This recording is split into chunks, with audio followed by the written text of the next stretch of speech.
Hey, hello, and welcome to another installment in the 30 days of the Demonetization Project. And today, we're going to actually do something in a little sub project, which is my build project, my character build project, which we started off with the Witch, which seemed very popular, and we're going to follow up with my second most popular character, my Marauder, who's actually a Juggernaut. Now, my Marauder, his name's Fred the Stomper, and he's a level 67 Juggernaut. And currently, he is in Act 9. So let's go there. And there he is. There's my buddy, Fred the Stomper. Now, this build, I call...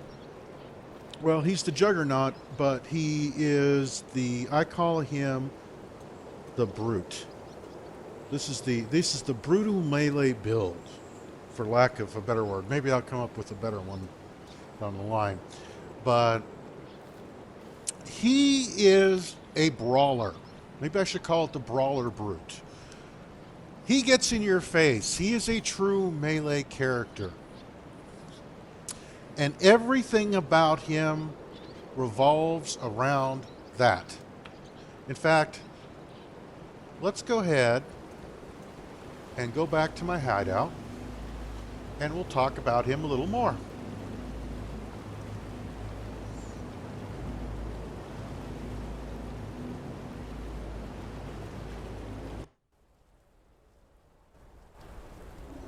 All right, now here we are. Let's see, where's a good place for him to stand next to that looks all tough? All right. We'll put him right here. Kind of right there. Actually, you can see that actually for a melee, he actually moves pretty quickly. Quicker than he did before. And he's got some attributes that help him do that. But let's talk about him a little bit. First off, let's talk about his attacks. Now, as I said, he's a pure melee character, so he's not going to do real well with casting spells and that kind of thing. His primary attacks are melee, and that is going to be his Cyclone and his Ice Crash. And he does have a little buddy. He's got a Flame Golem. Flame Golem really isn't there to attack as much as he's there to be a companion diversion, in that sometimes you want a pack of monsters to go after someone other than you to give you some time to either regen or what else. So I've been doing this lately with characters that aren't necessarily minion. Like my Templar is a minion character. He's a minion build. This is not. Neither is my Witch nor my Ranger. But it's good to have a minion around just to kind of deflect some of those attacks. And so I don't put a lot of points into him, but I give him enough to where the minion will actually be able to stand for a while. So his attacks may not be strong. For example, we'll take a look at at this Flame Golem. You see he's got 40% resistances across the board at everything except Chaos. And he's got some decent damage now, but the big thing to look at here is his maximum life. I always look to try to get their maximum life as high as possible. I also look for a little bit of regen. If I can find something in a gem or a piece of equipment that gives a little bit of a life regen on them, so I don't have to keep casting them, because they're very useful for distraction. Distraction in this game, you play it long enough, you realize it could save your life. Enough about the Flame Golem now. Talk about his primary attack. His primary attack is the Cyclone. Does 2,400 points of damage. You can see from the listing here, you've got the base physical damage, but you also got lightning, fire, and cold. You've got some elemental damage to go on, which is always a good thing because you never know what the resistances are of a pack of monsters you're going up against, or even a boss. So it's not a bad thing. It's not that I actively went for that. It just came along for the ride, and I'm happy for it. Now, the downside is, he gets a little less movement speed when he's doing it, but let me put it to you this way.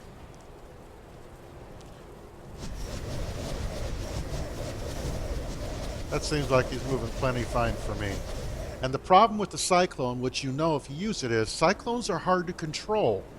The faster you go, the more it bounces around like a ping pong ball in a bathtub. You have to kind of lead him in a way. It's not completely controllable. So actually, a little less speed isn't necessarily a bad thing, as long as he's doing the damage. His other skill, he's just Ice Crash. Now, I tend to put the skills that do the most damage in the primary and secondary spots. And you see this is doing 2,200 points of damage. These are his two go-tos right now. And you also see that this one is getting benefit of doing lightning, fire, and cold damage. Also, it's got a life gain from every hit, which is a good thing. Unless it's a real hairy battle or a boss battle, you rarely see his life go down. He is a tank. So, it works pretty well. You saw a Cyclone. Here's his Ice Crash. You can see that's pretty nasty. He also has... Now, I have other skills that I use, and I've heard people saying, well, you shouldn't split up your skills so much into that. Well, that's normally true, except that I don't pick skills unless they're already suited to the build I've made. So, you see that he's in this first alternative slot on 1,900 points Sunder. Sunder's a great skill as long as whoever you're going after is in a narrow line. Watch. See, it's not really a great area of effect kind of thing. At least not in this particular incarnation and the equipment it's in. Remember, equipment will affect your skills. Sometimes you'll get a concentrated effect which may give more damage but have less area of effect, that kind of thing. The other one, his Earthquake, and I'll show you the Earthquake here. That's kind of fun. That does a lot of damage too. I tend to assign those to the end keys because those are the ones I'll go to when my primaries aren't working as well. So I'll look at something that might have a little different damage dynamic, something like that. And Q and T, since they're the beginning and the end, are most easily accessible. The other ones in the middle, I kind of keep them there as kind of research or just as fillers. Like I hardly ever use the lightning warp on him, but if I'm in a space where I want to get up to another level or something like that, it's handy. But it's not something I'd use like that. Maybe I'd use with a witch or a ranger or a templar. It's mainly a convenience thing. It's not something I rely on. It's not something I put points in. It's not something I deal with the passive tree with at all. And that's what I mean. These things come along for the ride. And sometimes they're just there to level. Sometimes they're just there to be helpful. Like Flicker Strike is something that I've just now kind of got into. And a lot of people seem to like it. For a melee character, I don't know how good it is. And I kind of need an enemy to use it. I can't really use it in my hideout here. But anyway, that's his primary battle skills. Let's take a look at his character screen here. We'll take a look here. I've already showed you some of the damage net, but look, his base damage is doing 900 points, just his base damage, just with his axe. No spells, anything like that going on. His Cyclone, there's the 2,400 points of damage there. The big thing to look at here is the crits. He's about criticals. A lot of my characters are. I want that critical hit, and his critical strike chance is pretty good here at it's over 600%. His attack speed on main hand is good too. It's 104%, like that. I go after the crits. I go after the damage. You want damage with him. You want him to hit because he doesn't have a lot of, like Sunder, to some extent, Ice Crash and Earthquake. are kind of they're an area effect, but they're not a distance. He can't do distance. He's meant to be there in the thick of things. So you want him to do damage. You also want him to take as few hits as possible, and you can see here his armor is over 9,000 with a 60% damage reduction. Plus he's got over 2,000 evasion, which is really not bad for a melee character. You know, that means they're going to miss a lot. You know, he's got his chance to evade is 33, to dodge is, I think that's 6% or 65.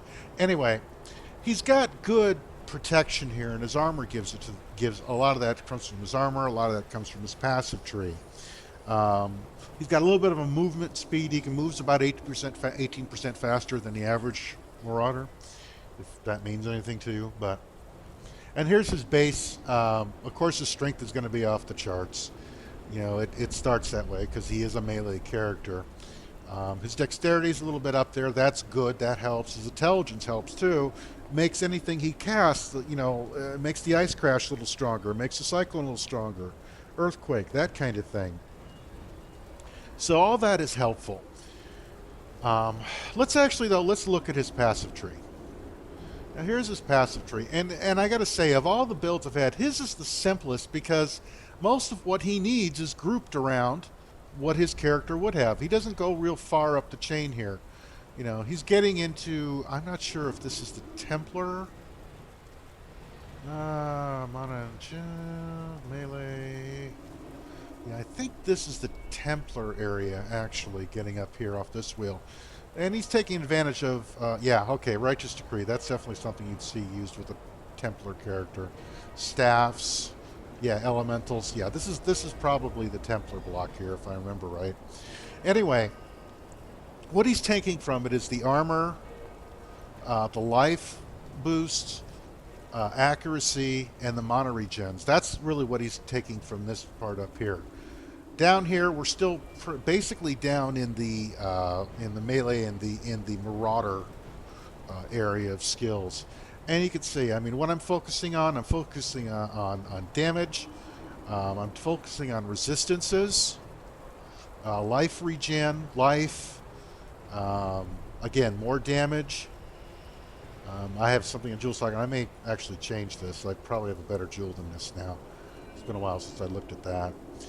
But I want this is a tank build, and it needs to be a tank build. Now, see this socket here. This is mana regen. The only reason we've got mana in here, and that's something else I'm looking at, is that he's got good mana, but some of these skills take a lot of mana to use. And to have the regen is very helpful.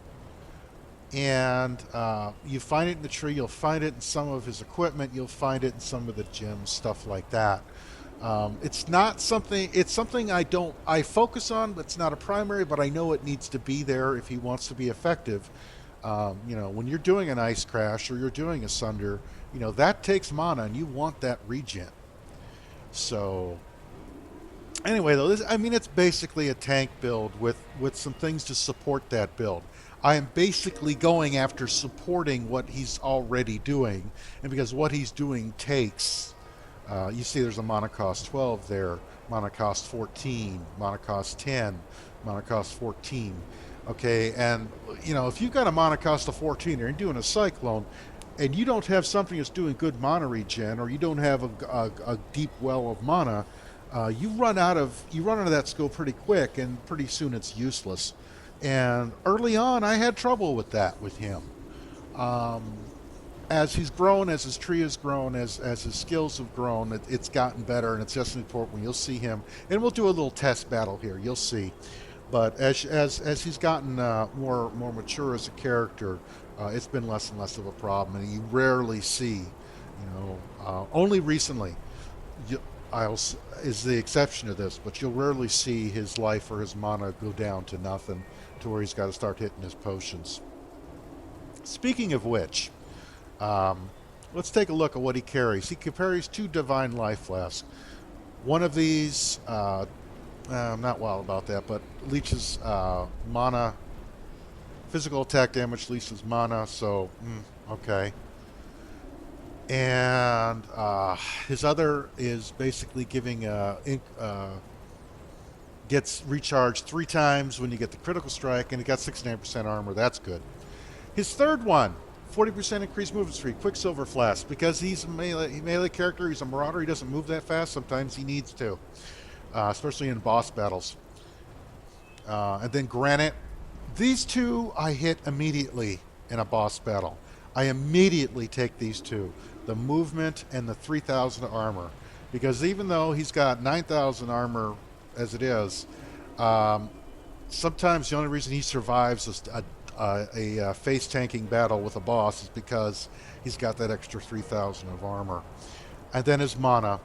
And you can see the nice thing about this is it removes burning. You also notice that I try to improve the quantity of the flask whenever I get a glass blower's bauble. Because you improve the flask, you get better attributes, you get better recovery, that kind of thing. This one removes burning. That's a nice little bonus. Plus immunity to ignite. So those are the flasks he uses. Let's get out of this tree.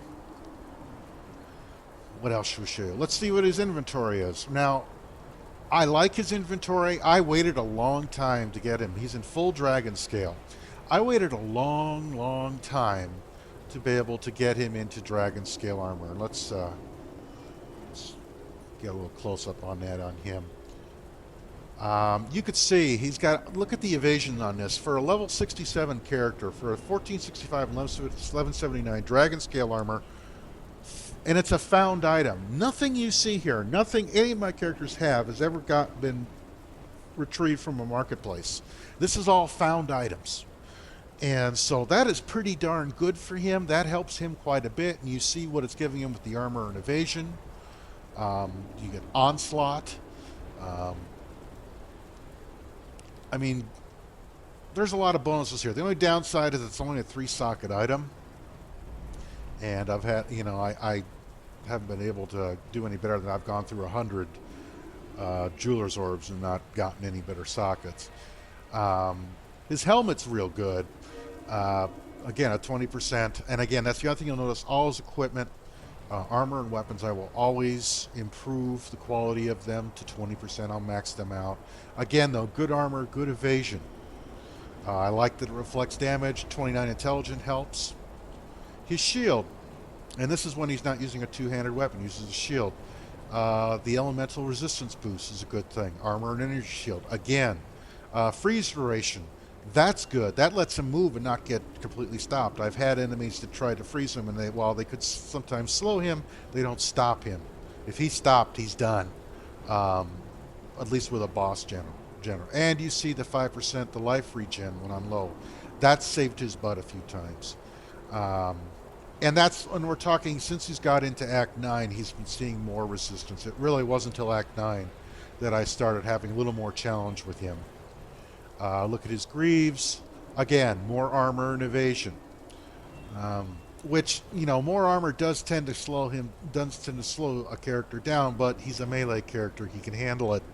The reduced stun and block recovery. The rarity of items is kind of helpful. It's kind of helped him find things like the dragon scale armor. And then his gauntlets. You see, the socket of gems, level 5 concentrated, which in this case, that's Flicker Strike. Yeah, that would be Flicker Strike. And Flicker Strike is something I'm not really using yet, but it's something I'm kind of cultivating and working. 4% reduced mana cost for endurance charge, 66 to life. Gain Rampage at maximum endurance, which I've seen him do that, and it's amazing. It's just amazing. It doesn't happen often, but it's amazing. And again, you see the increased armor and evasion. So he is a tank. His rings. Again, rings are always supplemental. I always go for resistances with rings more than anything else. I don't really care about the energy shield. The damage is always minimal. But the mana regen and resistance, that's the thing that I'm really after when I'm looking at rings. His other ring, damage, but you see this one's got cold resistance, where the other one had fire resistance, this has cold resistance. And elemental damage increase is only a bonus. So his rings are decent too, and his belt is, well, you know, belts. I like it reflects physical damage and it adds fire resistance. So he's got more fire resistance, cold fire resistance, and of course a little bit of armor. So that's his equipment loadout. And yes, in his passive tree, he has been through the first stage, as all my characters have, of the Ascendancy Trials. That's how he's a juggernaut. I'm going to wait till he's probably no less than level 75 when I run him through the Cruel Ascendancy Trial. Same with all my characters, because it just ratchets up exponentially. He wouldn't have any problem. He has no problem going through the standard one, but the normal. But above that, you know, any character is going to have an issue. Also, you probably noticed I had a shield. This is because I will tend to swap these out depending on what I'm fighting. This one, trigger Word of War, which is nice because it brings out another copy of his axe. But I'm finding that this shield was actually doing more for me in my more recent battles. I'll switch back and forth, and sometimes I'll carry around an extra piece of equipment like that. His secondary is a two-handed axe, which I've been using this thing forever. It's a good axe, but it's a low-level axe. You see it's only level 40. It does add level to Socket of Gems. A 90% increased physical attack is always a good thing. In fact, let's look at... let's see what this does to his base attack.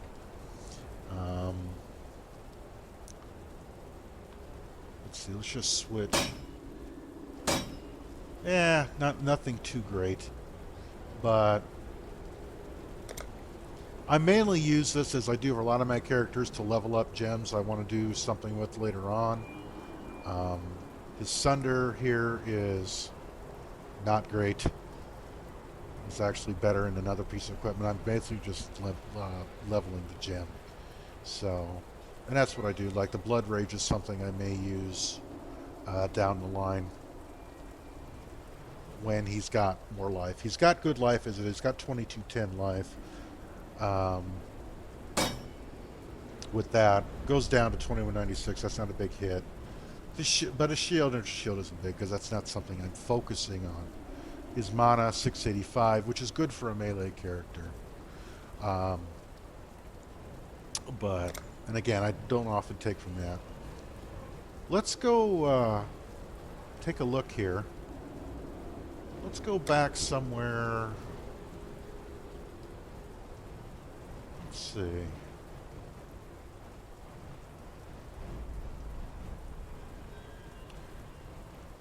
Let's go to the ridge. Let's see him in action. Now the ridge in, I think, Act 6 is like level 47 and he's 67. They're 20 levels below him, so he shouldn't have a hard time with them, but I should be able to show you some of the abilities and some of his attacks. So we have our little guy with us. All right. This is his ice crash.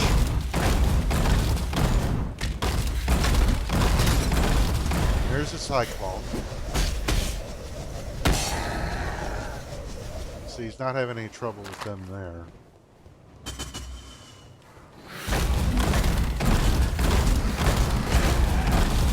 Let's use his Sunder. There's his Sunder.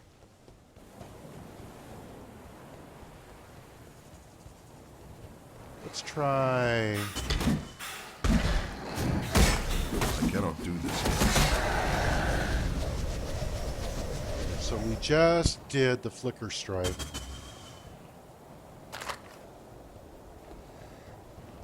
Let's try it again. Then we'll do the Ice Crash.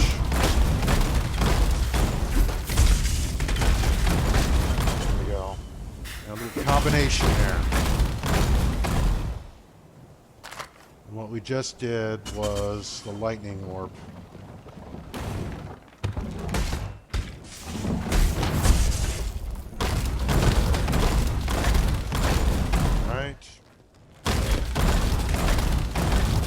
Sunder. The only thing we haven't tried yet is the Earthquake, and we'll do that next.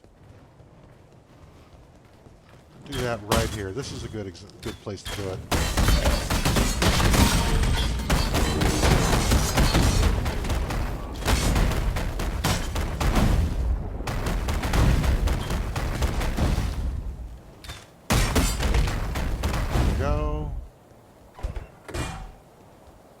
Level this up.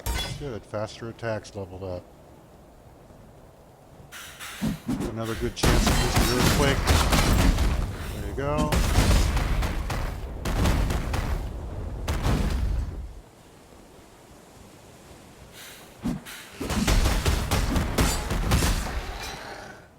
There you go. You can see. These are not my go-tos. And you can also see, you didn't see my mana or my health go down, even though he was there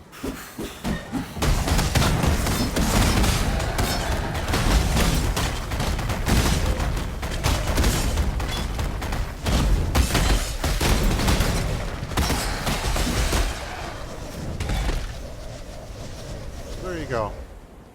Nice little combo attack.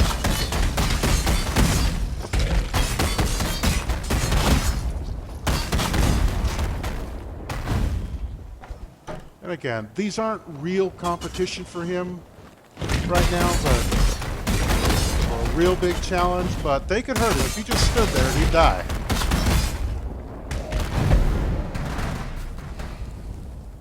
And then he saw that little thing go off, and that's fun.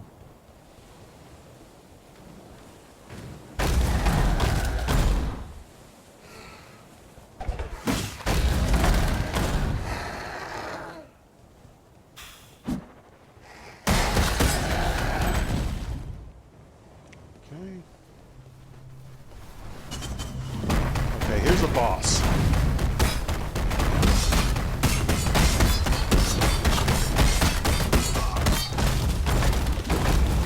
Okay, so he actually made me take a...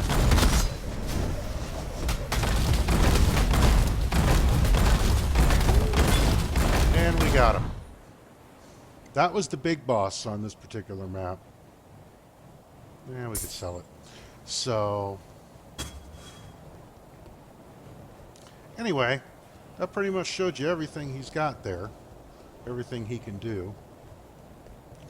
Let's make our way back to this area over here.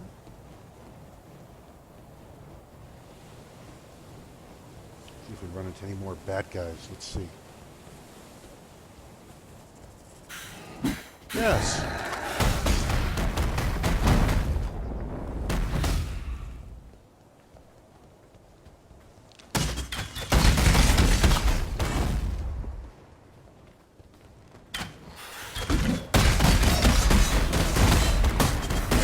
Earthquake. This is one I don't use often.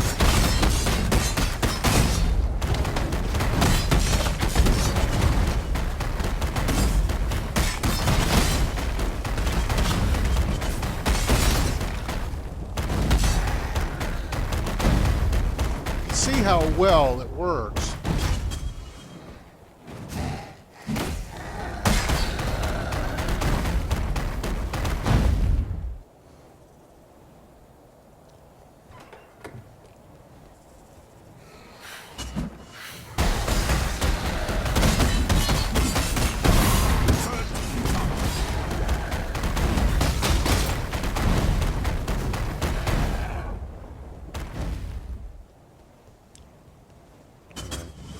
Now, I'm going to go ahead and drink a couple of potions here, because I'm going to open this.